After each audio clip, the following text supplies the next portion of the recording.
Hey everyone, it's Lynn. Today I'm here to discuss a very hot, very in society issue.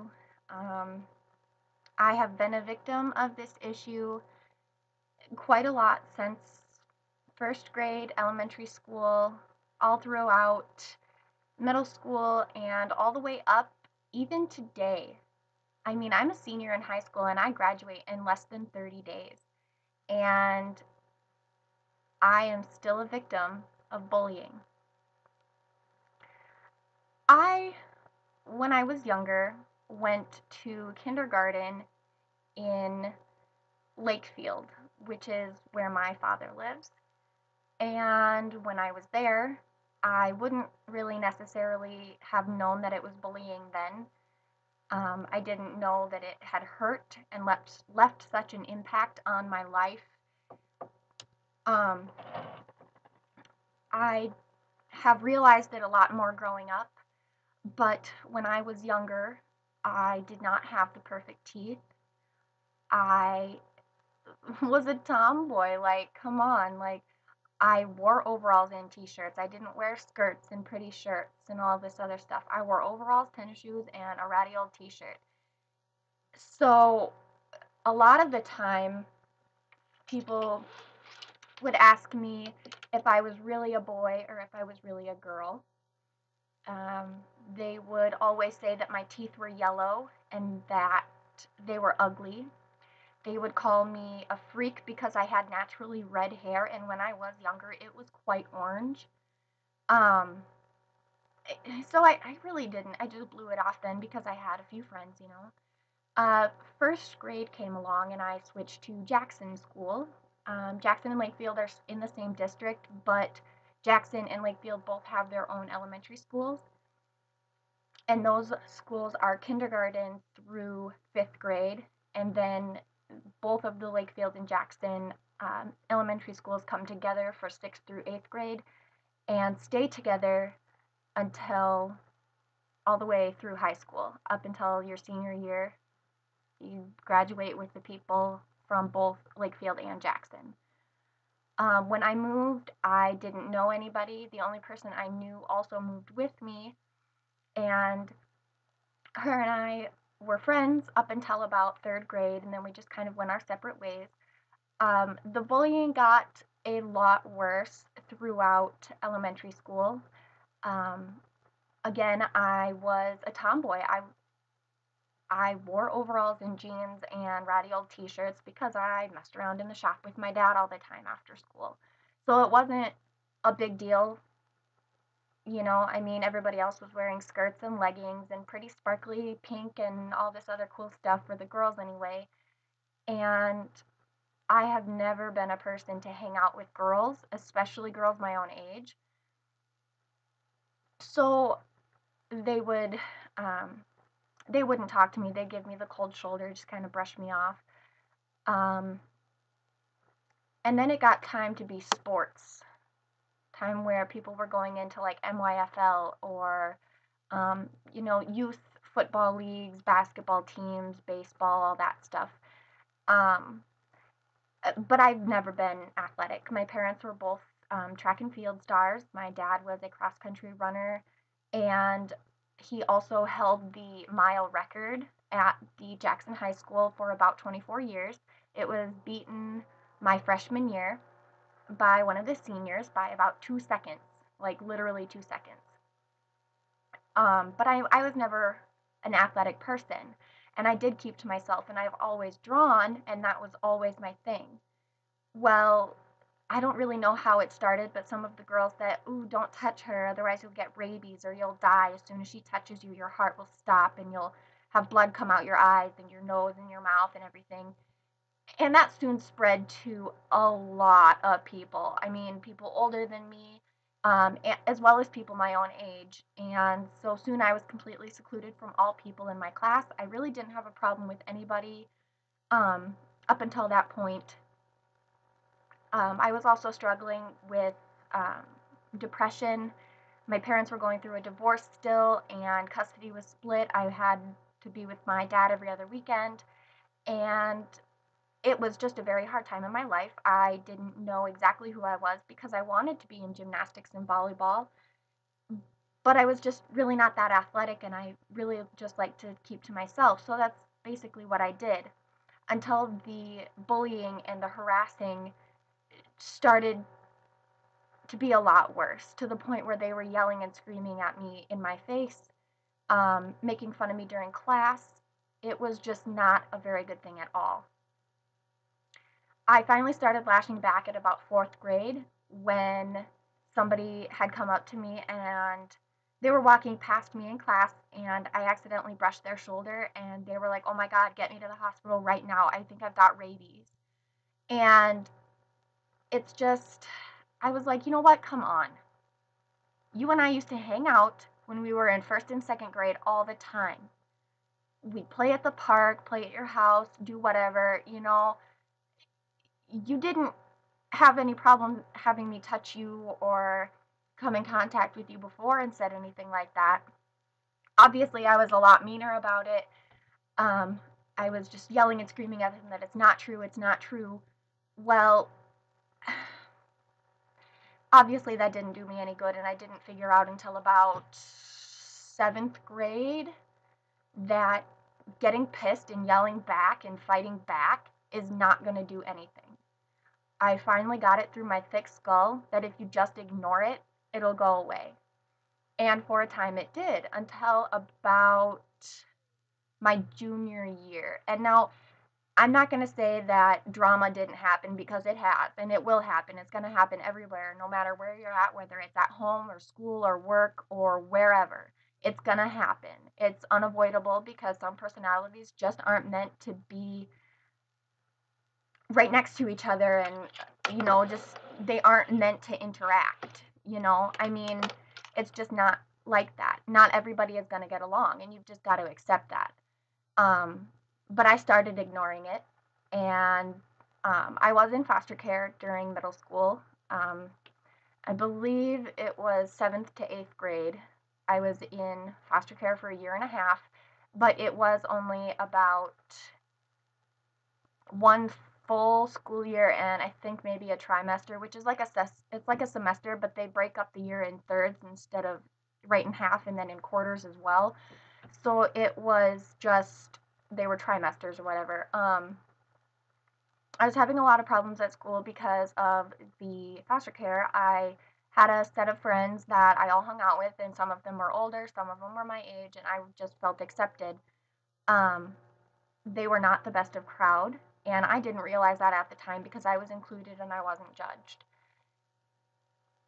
But when I was in foster care, there was a contact order against the family of my best friend at the time, so I was not allowed to have any sort of contact with her, her brother, my boyfriend at the time, or his dad, and I was not allowed to have any contact with my best friend's mom, um, which was really hard because her brother was only a year older than me, or is only a year older than me, so we were in school together.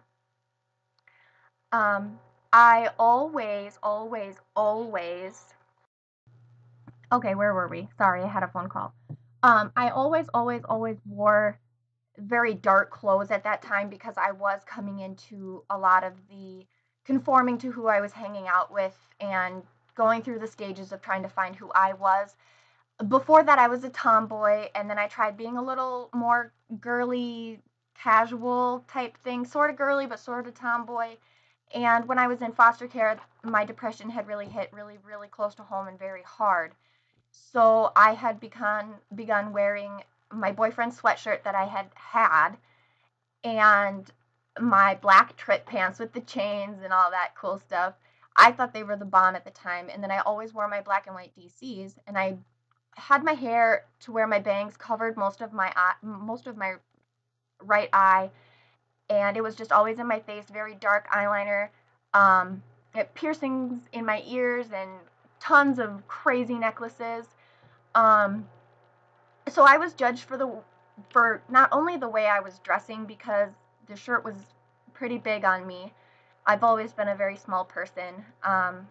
But they began making fun of me for what I was wearing as well as how often I wore it because the way I am, The sweatshirt I'm wearing right now, I'll probably wear it 3 or 4 more times before I wash it because it's just pointless to wash sweatshirts all the time.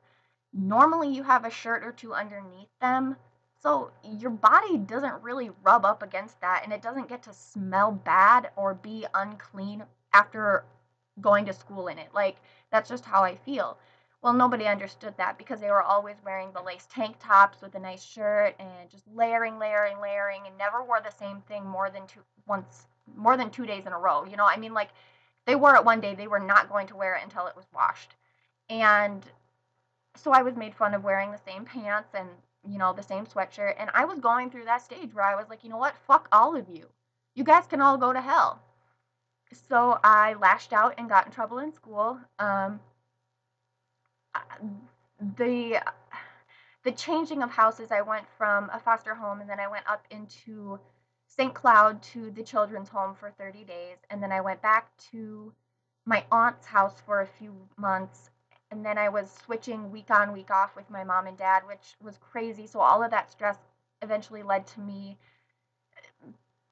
thinking and being alone way too much and thinking all the time of how bad my life is and that I'm never going to get out of foster care. I'm going to age out of the system. My family doesn't want me. And I started cutting.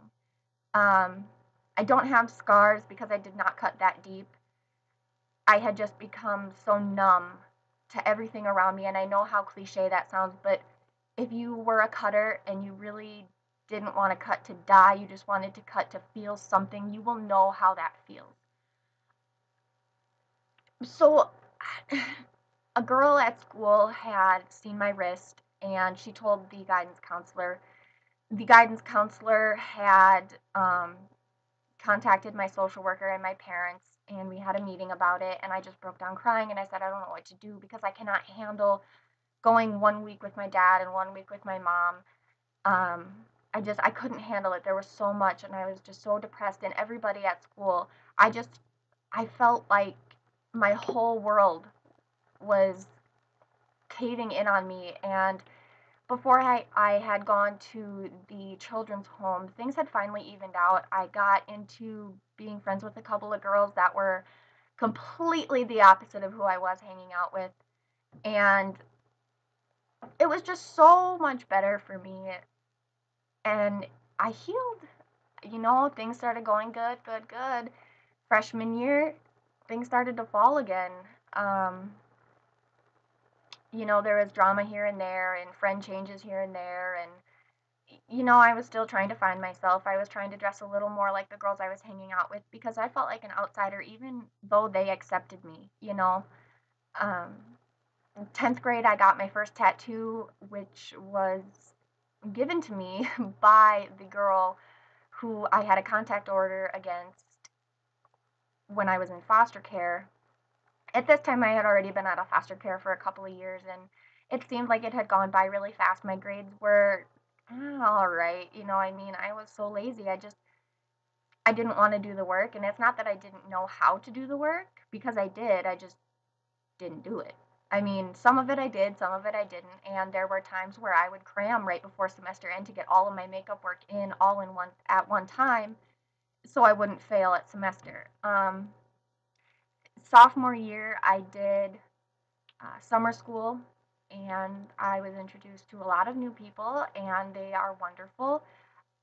So many good friends came out of that, and everything was going good. And then junior year happened.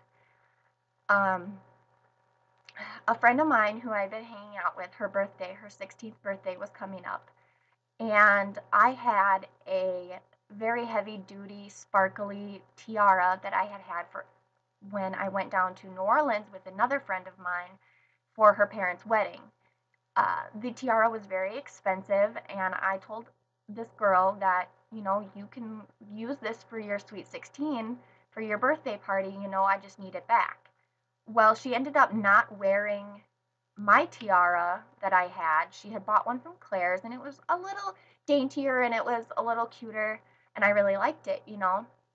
I had asked for the tiara that I had given her back because you know, she didn't wear it, and I told her that I needed it back. Basically, a misunderstanding happened, and she thought that I wanted her to give me the tiara that she had bought, not the one that I had lent to her. And all of a sudden, shit hit the fan. Like, honestly, I was a junior in high school sitting with my classmates and their friends and my friends and just hanging out at lunch and talking to people in class and having a good old time. And then all of a sudden, I'm either sitting at a table by myself, or I'm sitting with freshmen because they're the only people that will talk to me. It was stupid. Um, I was only at Jackson High School for one semester. It was the first semester I was at Jackson High School my junior year.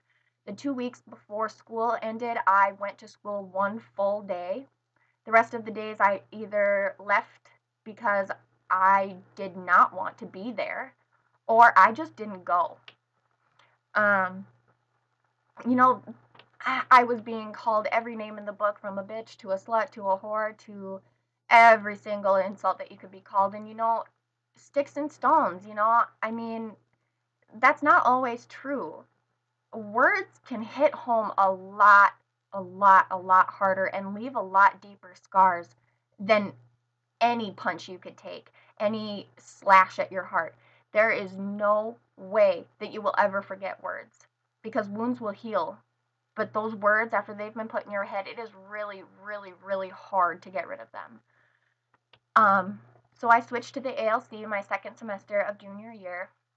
Um, I completed that semester and made up all of the credits that I had lost from being so bullied and not showing up, not doing the work, skipping class all the time.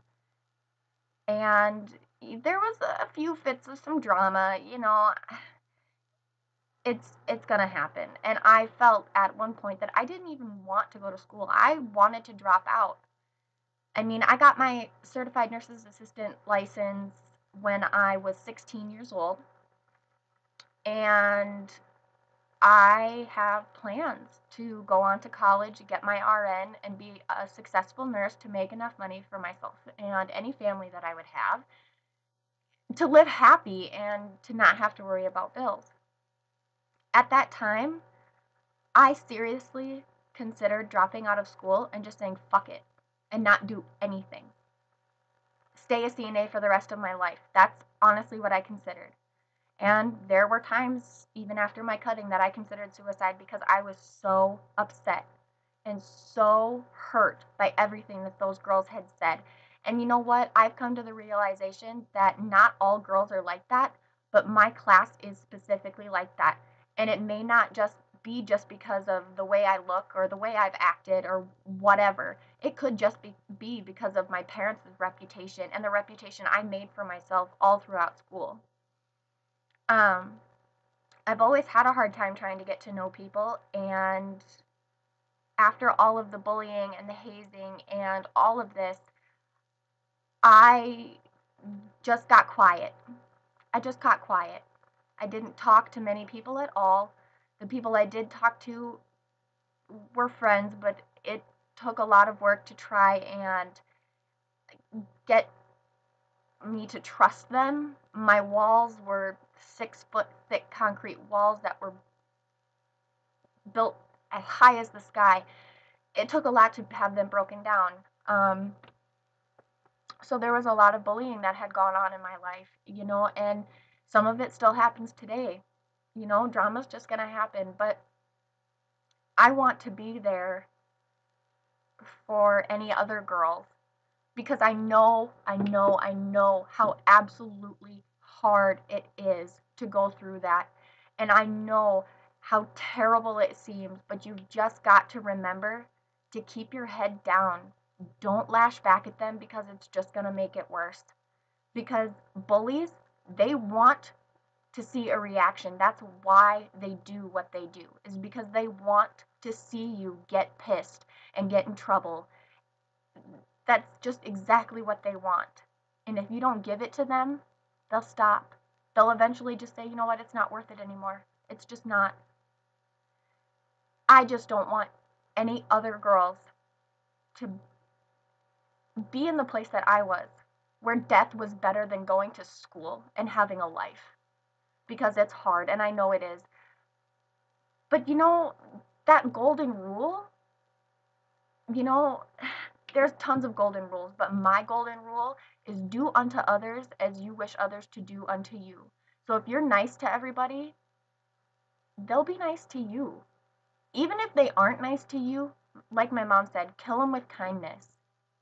They say something mean to you, say thank you. Say thank you. I really like that. Thank you for your input. I respect your opinion. I may not agree with it, but I respect your opinion. That's all you have to say. That's all you have to say. You know, there's nothing else to it. There's nothing else. You know, just remember that what happens yesterday doesn't have to affect how you act today. I've come into myself and realized that I am a considerate, caring person who is very trusting to everybody as soon as I meet them. But as soon as they disrespect my trust and misuse it, that trust is gone. And it takes a very long time to get trust back. You just got to remember to be true to yourself. Be true to yourself. When I was younger, my mom got me a sterling silver necklace, and it said, "Dare to be different." I'm getting that as a tattoo. Dare to be different. Don't fit the norm. Just don't do it. Bullying sucks. And if you're a victim, I can feel for you. I can feel for you because I've been there. I've dealt with it. So don't ever, ever, ever think that you're the only one in school that gets bullied. Just blow your bullies off. And if you see somebody else getting bullied, stick up for them, because I'm pretty sure that they're too scared to stick up for themselves. I mean, I could tell you the story of this guy that was saying very hurtful things to a friend of mine, and he was a lot bigger than me, okay? He's about a foot taller than me. He is a really big, burly guy, okay? And I went down and I politely asked him, I said, "Hey, why are you being so mean? Why are you bullying? Why are you saying these things?" And he was just walking around, "Oh yeah, whatever, you can't do nothing, you can't do nothing." And I told him, I said, "I'm not going to do anything. I'm just asking you a question. Can you please answer me that? Just answer me the one question. That's it." And he wouldn't do it because he was showing off for all of his friends around. And me being the little girl I am, I've got some upper body strength, but that's nothing. It's not much. And I'm not a violent person, and violence is never, never, never, never the answer. But I took that guy by the collar of his shirt, pushed him up against the wall, and I said, "You fucking listen to me. Quit talking like that to other people, especially girls."